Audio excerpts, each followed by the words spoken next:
The origin of this Memorial Day holiday goes back many, many years. It's disputed where it was actually celebrated for the first time.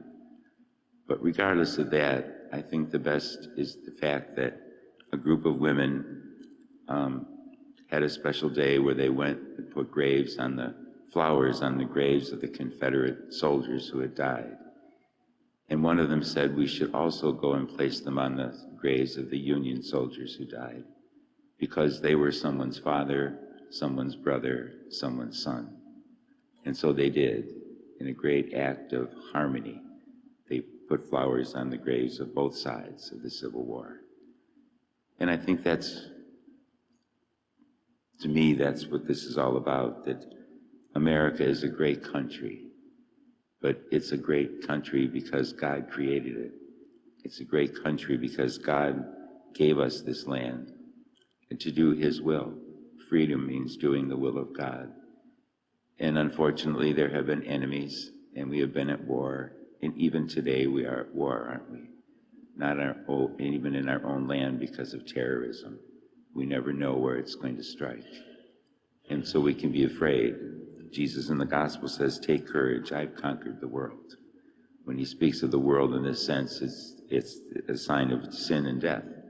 But Jesus conquered that on the cross, and he brought us life and hope. And he gives us that each time we celebrate this Eucharist.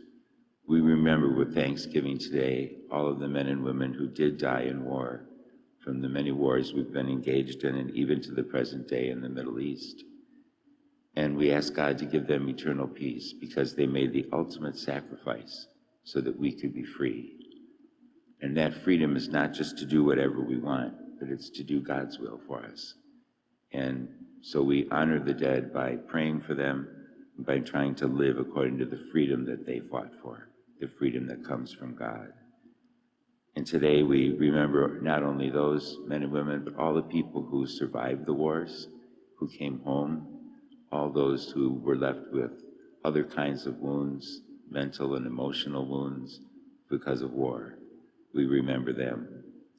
And we remember all the people that didn't fight in a battlefield, or maybe who were never a part of the military, but because of their lives and their using of their God-given talents, this country has become greater and greater.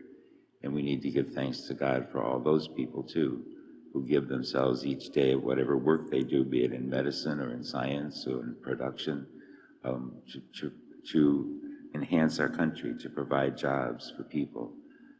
And so there's a lot to give thanks for today, and especially in this Easter season now, the Ascension.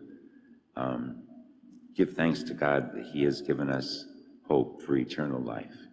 This beautiful country is a stepping stone to heaven. And we ask the Lord to help us live here well, using our gifts and talents as best we can, and so that we might build up His kingdom here in America. Let us stand and offer our prayers and petitions.